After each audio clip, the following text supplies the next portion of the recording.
Hello বন্ধুরা, আপনারা সকলে কেমন আছেন? নিশ্চয়ই সকলে ভালো এবং সুস্থ আছেন। বন্ধুরা, আজকে আমি দেখাচ্ছি একটা গাছের জন্য দুর্দান্ত একটা উপকারী ভিডিও। সেই ভিডিওটা আপনাদের অনেকটা উপকারে লেগে যাবে। দেখতেই পাচ্ছেন বন্ধুরা, এটা হচ্ছে বাসি ভাত। সেই বাসি ভাত যেটা থাকে আমরা ফেলে না দিয়ে যদি এইভাবে যদি লিকুইড তরল হিসাবে গাছে প্রয়োগ করি, দুর্দান্ত রেজাল্ট পেয়ে যাবে।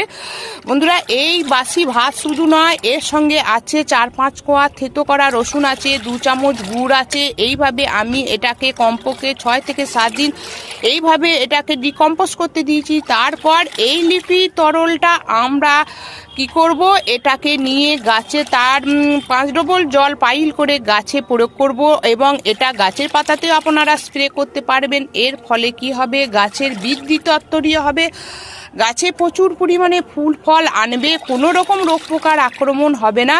আর অবশিষ্ট যে ভাতটা পড়ে থাকবে লিকুইডটা দেওয়ার পর, সেই ভাতটা আপনারা গাছের গোড়া থেকে দূরে একটু মাটি খুঁড়ে অবশ্যই এই লিকুইডটা সেই ভাতটা আপনারা দিয়ে দেবেন। তাই ভিডিওটি যদি ভালো লেগে থাকে প্রচুর লাইক করবেন, কমেন্ট করবেন, সাবস্ক্রাইব করে সবুজ বিলা ইউটিউব চ্যানেলের পাশে থাকবেন।